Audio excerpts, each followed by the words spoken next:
Hello everyone, and welcome to the finale. This is part 3 of my character design series. A few announcements before we get going. I'm going to do a little switcheroo on the order of topics here. Secondly, at the end of this video, I'll be announcing a contest where you can win a free tablet. And thirdly, I know a lot of you have been waiting a long time for this video. Let me tell you who you can thank for the delay. This is my daughter. She was born soon after part 2 was released. She is super sweet and I love her. But I'll tell you, she does not care about Daddy's YouTube schedule. But hey, we're here now. Let's get back to Vlad, shall we?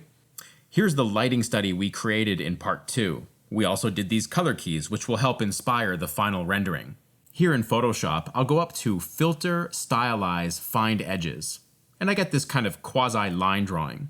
But this line drawing has all my light and shadow shapes as well as the silhouette shapes. I'll set that layer to multiply mode, and then control-click to make a layer underneath. On this layer, I'll block in some neutral colors with something around a middle value. I'll give the line layer a layer mask, which allows me to paint away information I don't need. In this case, the whole background is going to be black, so I don't need to see anything except the character. And now, on my color layer, I'll start blocking in flesh tones. I'm recalling our lesson from chapter 2 about how flesh tones are not just one color. One little tip with flesh tones: try and put a little more saturated red into bony areas. For example, the elbow and knuckles. It sometimes helps make it look like there's blood flowing underneath the flesh. Anyway, this is a local color and local value pass. No light and shadow yet. It's funny, at the end of part 2 I said I would not do it this way. I guess in the 10 months between chapters I changed my mind. Getting in the background here, which I've already established is going to be black. Getting this in early gives me the lightest light and the darkest dark, and that will allow me to properly gauge my values when I go to add light and shadow. But hang on a second, I don't want to get too far into the process before talking about this.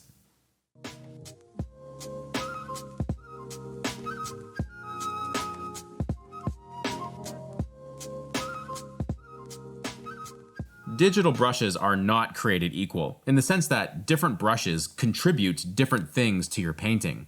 I have a modest collection of brushes, and I want to show you how I internally categorize them. I'll put this on a simple chart, where this point represents shape, and this point represents texture. And here's a simple shape I'll use to demonstrate with. I'll start with the Photoshop round brush. The round brush is a very shape-oriented brush. There's virtually no texture on it, which makes it a good candidate for drawing clear shapes. So I'll put the round brush over here in the shape category. I'll try a different brush, this one with a bit more of a texture, but I can still draw fairly clear shapes with it, so I'll categorize this brush here.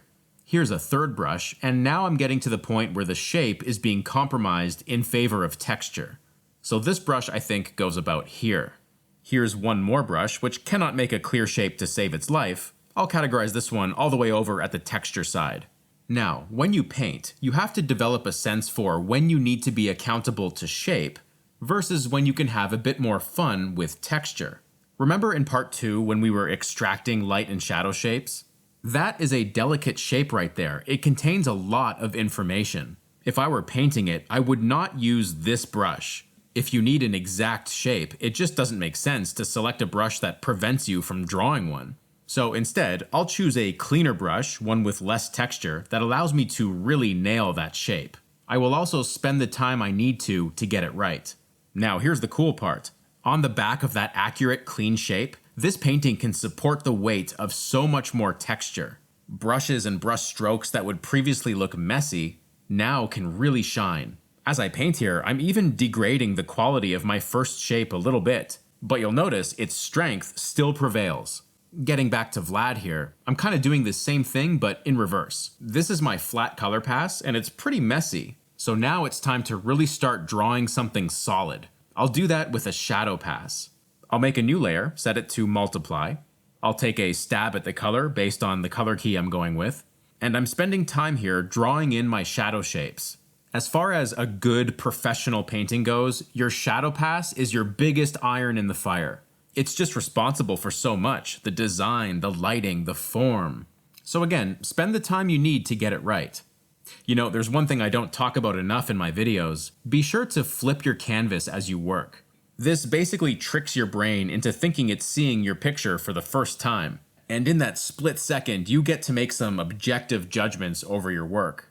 And I'm sure I don't have to tell you how valuable that is as a creator. I don't flip my canvas too much though, because you can get used to both views. I'm going to pause for a moment to talk about the visual impact I want this picture to have. I'll pull up the Anatomy 360 program again, and I'm not using any lighting theory here, I'm just looking around for a pattern of shapes that interests me. Something about here seems to have a nice distribution of big shapes, medium shapes, and small shapes. To check if I'm hitting that, I will flip Vlad to grayscale, and I'll call up a brightness contrast adjustment. I like to use the Use Legacy box, by the way. Using these sliders, I can more plainly see the light and shadow patterns I'm using on Vlad. Now, when I talk about the visual impact I want my painting to have, it's just that I want my light and shadow pattern to be very clear, and analyzing your work in harsh black and white will really help achieve that. Now, don't get me wrong, I do want my painting to have detail in the shadows as well, but they cannot come at the expense of this. Big, clear patterns of light and shadow. Design-wise, I'm not too happy with what's going on down here right now. The shapes look boring and too similar, and it's just not reading very well. If the light's coming in from this way, the pants would be in light more here, and it just needs something else designed down there to get this area to work, as well as constant refinements of the light and shadow shapes in general. Getting back to color for a moment, here's a little trick I do a lot. I'll make some selections, and then with a very textured brush, and a crazy color, like this blue here, I'll make a new layer and paint into those shapes. Then I'll simply adjust the opacity on that layer to taste, and then merge it back down. But I don't want to distract myself too much with color. After all, color won't do much if your light and shadow pattern is not really driving the painting. So I'm bringing my attention back there. On a local value level, I feel like the flesh tone and the pants are kind of the same, and that's no good. I already addressed that in part 2 with my value key. I'll address this quickly with a simple multiply brush. Getting back to shapes, I do often use the lasso tool to make very precise shapes. In this case, to separate the arm from the overalls. And in other areas, like the protruding elbow here, a simple brush will do it. Here's another lasso selection, and I'll use a very textured brush to block in some arm hair. Or at least some texture I can turn into arm hair as I go. I'm also tracking the 3 prominent forearm muscle groups that we talked about in part 1. And I'll want to bring the head up to speed a little bit, not completely finish it, but I found it's getting left behind in the block-in phase, and I kind of want to bring everything up at the same time. You know, never leaving any part straggling behind. Now, as for the finish on the head, I'll probably save that to the end. I think Vlad is doing a lot more talking with his body language than with his facial expression. So for this painting, I'll focus on the body, and then I'll fine-tune the facial expression and facial detail to match. Alright, I think it's a good time now for our next fundamental art lesson.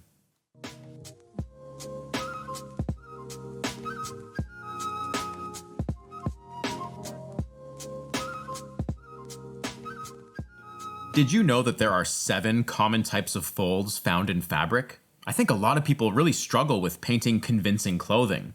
In our Vladimir painting, we'll need to apply 3 of these.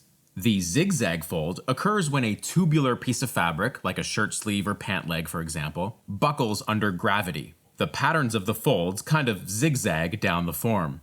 The simplest way to understand how to draw this is by connecting inverted triangles. You can see that's what I'm doing here. Now the triangles don't always have to be the same shape, and they don't always have to be perfectly triangular.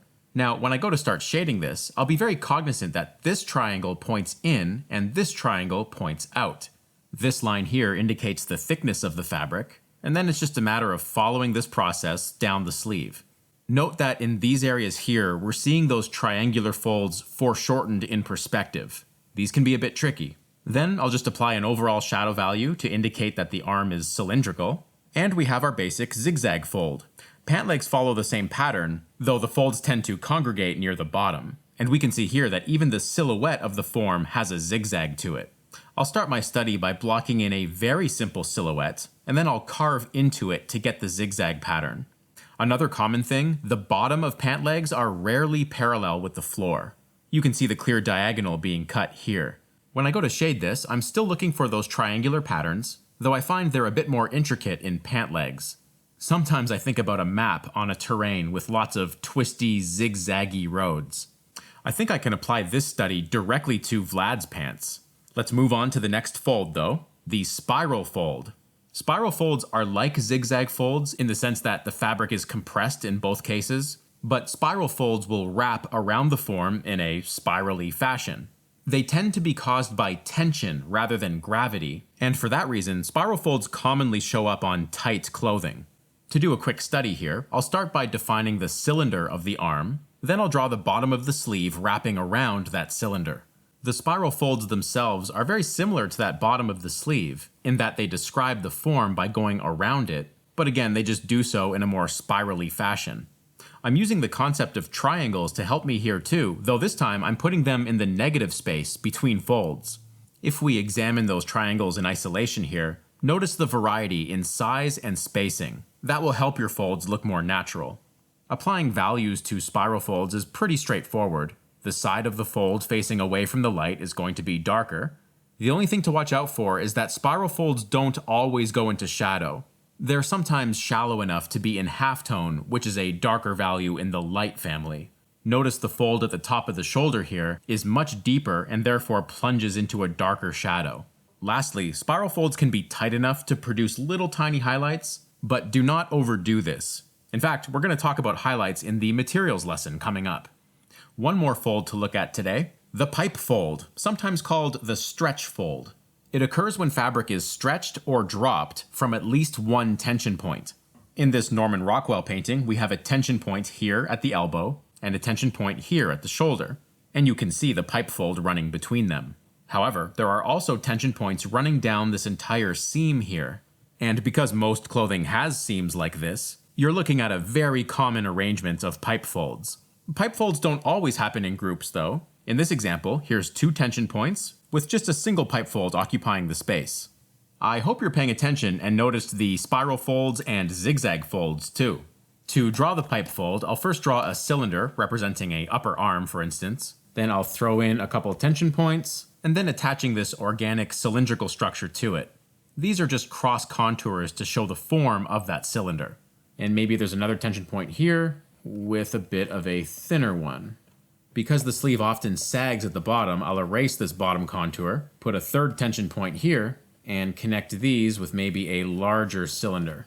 And remember, there would probably be zigzag folds on this side of the sleeve. When shading them, think about simple cylinders. Right now I'm drawing the form shadow on this cylinder, and here is the cast shadow from that cylinder onto the rest of the fabric.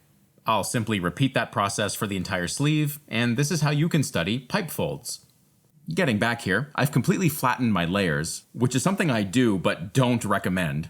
I'm painting over these areas I said I didn't like, because now we know we need zigzag folds here. And the nice thing about the zigzag folds is they'll provide some smaller shadow shapes to kind of counteract the larger shadow shapes up top. I'm also finding pipe folds kind of radiating out of the crotch seam. The crotch is a very common tension point in pants. It's also very common for pipe folds to drop off the knee, so I want that knee to be touching the surface of the pants. I selected a knee shape with my lasso tool, and then just brush into it till the shape looks like it's coming forward. That looks pretty cool, and it provides an obvious tension point for this pipe fold. I'll switch up here now to the sleeve, where there will be spiral folds happening, and I'm just refining their shapes, making sure the spacing and sizing has enough variety, playing with which folds fall into deeper shadow versus which fall into halftone. Sometimes it can be both distributed along the same fold. These are all little bits of attention to detail taken from life that will really add credibility to your paintings. And remember, the end result of these analyses we're making is always a 2D shape on the canvas, so you always have to make sure those shapes look good. Remember that reference will give you good information, but not always the right shapes. After all, nature's not the artist, you are.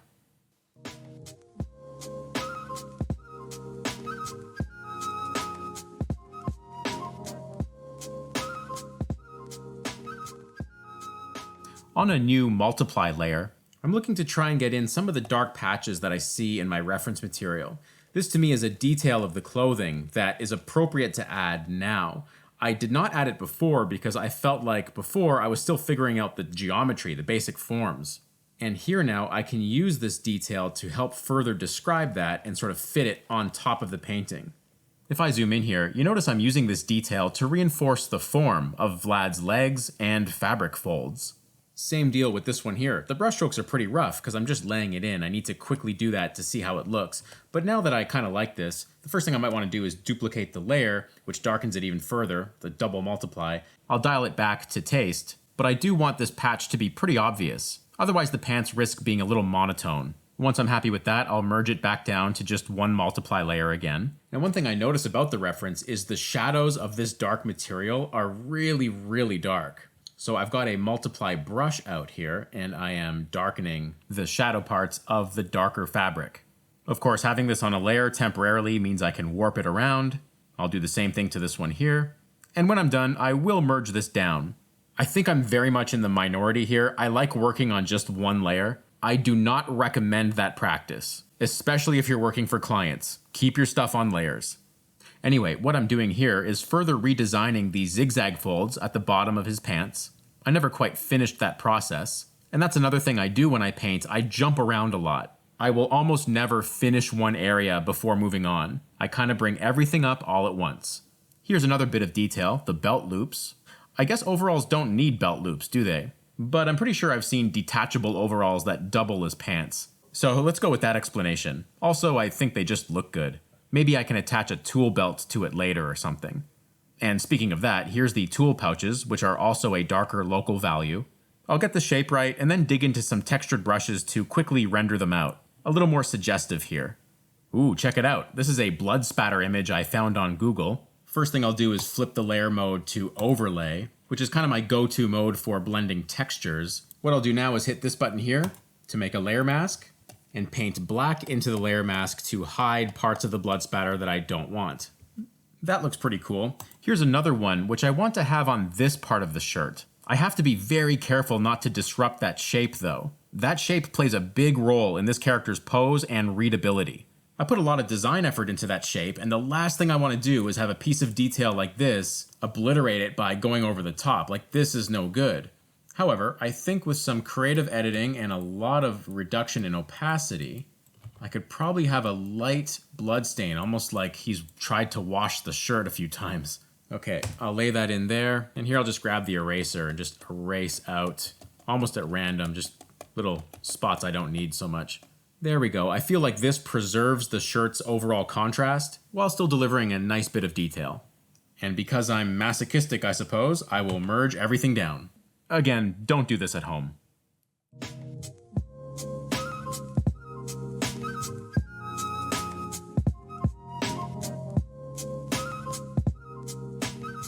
Understanding materials begins with understanding reflection. The reason we can see objects is that light bounces off their surface and reflects into our eyes. Now, the material I'm describing here is very smooth and mirror-like.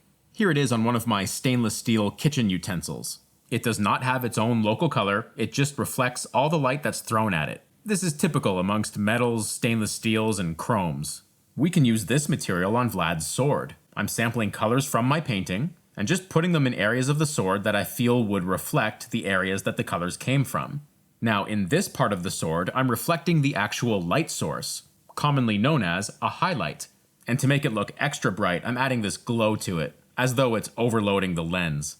Okay, that looks good, but getting back to our diagram, most materials are more complex than this. Firstly, they'll be rougher, more like this. And by the way, we're talking on a microscopic level here. When light rays hit this material, they'll scatter. This will, of course, disrupt the image they reflect, but there's even more to the story. Remember, most materials have their own local color, like skin or plastic or fabric. So let's update our diagram again. Light hits the material, some of it bounces directly off, while other light rays penetrate the material and bounce around a little. Some of these rays will get absorbed by the material, while other rays exit and find their way into your eyes. And it's those light rays that contain the color information of the material. But okay, enough with the theory and diagrams, let's look at some actual examples. In this photograph, notice how the plastic on my daughter's toy bug reflects the environment more crisply than the skin on my hand does. Now, you might think that skin is just not a reflective material. It is reflective though. It just has a much rougher surface. I'm going to continue this lesson in Blender. Blender is a 3D program. I've got a scene here with a simple ball on a floor, and I also have this environment that the ball sits in. If I click on the ball, I get its material. Now don't worry, this is not as complicated as it looks. In fact, I only want you to look at two things. The base color right here, which is set to a peachy, fleshy tone, and also the roughness slider right here. If I turn down that roughness slider, thereby making the object smoother, we've basically reproduced plastic. Again, I did that with just two settings, color and roughness. If I now duplicated that ball, clicked on it, and adjusted the roughness on this copy to be way higher, and pushed render on that, we have a completely different material. This looks more like Play-Doh or something. We'll duplicate the ball again, and let's go back to what makes things look metallic. I'll raise the metallic slider, and we're back to that highly reflective specular material with very little local color. And of course, metals can have roughness too. I'll increase the roughness a bit, hit render, and now we can really see the effect roughness has on reflection. Okay, we'll keep the plastic ball where it is, and make a new ball. I'll hit render, and this is a ball of human flesh. I know, it's surprisingly gross. With skin, we don't need to be on a microscopic level to see the roughness. All the pores and wrinkles and imperfections, those are visible to the naked eye. As an experiment though, watch how quickly I can turn that flesh ball into plastic. Keep your eye on the ball. Ready? Here it is without the naked eye level roughness, and here it is without the microscopic roughness. Just by changing the roughness, I've now got plastic or porcelain. I want to specifically now draw your attention to the highlight. See that squarish highlight on our plastic flesh ball there? Well, watch it carefully as I now slowly fade back into the flesh material. The highlight is still there, it just got a lot more broken up by the roughness. Okay, so let's go over the materials we have on Vlad. Fabric is a very rough material, what with all those threads that have to weave together. So any highlights that show up on Vlad's pants are going to be very soft. Moving up here to the skin, which is rough as we've seen, but actually it's smoother than fabric. So you will be able to see some highlights on skin. Another thing that affects the highlights, regardless of the material in question, is the physical sharpness of that area. So something like the elbow, which is a sharp, protruding, bony object, is likely to have a sharper highlight than, say, a muscle on the forearm. Speaking of the arm though, I want to circle back to what I did with the arm hair. That texture I laid in a while ago is still there, and you notice it's a cooler color temperature than the flesh tones, which makes it look like a different thing already. Now, as for the individual hairs, I've drawn a few of them specifically where they poke out of the silhouette. So it's kind of a combination of shape and texture to get that effect. While I'm in this area, it's time I bring these hands closer to a finish. I was sure to get up and pose this out in a mirror myself, and I specifically noticed the asymmetry that my fingers made.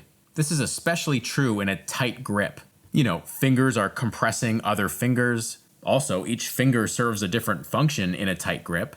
There's the white knuckle effect, which will make the peak of the knuckle kind of bloodless, with the redness flowing around the knuckle. Those knuckles are like the elbow in that they're sharp, bony protrusions, so they're going to get somewhat tighter highlights.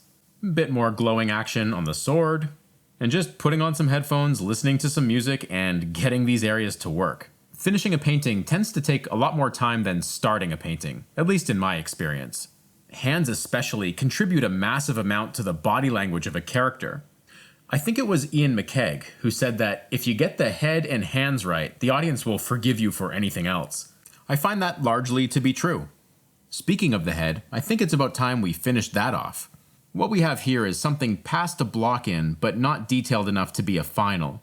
Now, when it comes to the head, yes, the eyes, nose, and mouth are important, and I'll work on those things, but what's more important, in my opinion, is capturing the rhythms that bring everything together. Remember earlier when I said that nature is not the artist? Well, when it comes to anatomical rhythms, nature has really done the job like an artist. And here are a few examples. I'm using this simple rhythm to connect the eyebrows and make them look like they're both resting on the frontal bone protuberance. From there, the superciliary arch makes a subtle arrow-like rhythm pointing right down the middle. I'll fade these lines out so you can see how I'm actually using them on the painting. A third rhythm, though, to kind of rhyme with the first one, I'm using the procerus and corrugator muscles to make this rhythm, which sets off another protuberance, which everyone has, by the way, although I'm exaggerating it here on Vlad because I think it suits his burly character. Here's another common rhythm. It's caused by the plane change on the zygomatic bone, or the cheekbone, flowing down into the cavity between the tooth cylinder and the mandible. Now, there are many rhythms and planes that I'm drawing upon here to paint Vlad's head, and showing them all is the subject of a whole other class. I'm happy to say, though, I've made that class. Understanding and Painting the Head is a 7-hour intensive look at the human head. It breaks down each part of the head, every little plane, many of the common rhythms you'll find. It's essential knowledge to have if you really want to do this seriously. I'm very proud of the class. I think it's one of the best I've ever made, and I've had very good feedback on it. Understanding and Painting the Head is available, along with all my premium lessons, at marcobucciartstore.com. What I'm doing here is just a final quality control pass. It's probably not even perceptible, the brushstrokes I'm making. Just the tiniest little tweaks here and there. Over time, I've developed an internal bell that when it rings, I know I'm done. And, oh, did you hear that? It just rang. Actually, I'm not done. This whole time I haven't touched his shoes. I guess all that stuff about me building up the painting all at once was not entirely true. I don't know too much about the design of shoes. I do know they're surprisingly complex. So I googled some reference images, men's workwear type of stuff, and I'll just combine ideas until it feels right.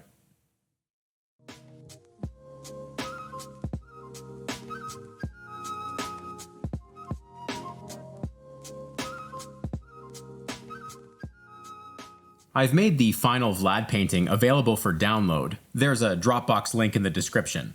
Before we wrap up here, there's just a few things I want to quickly show you.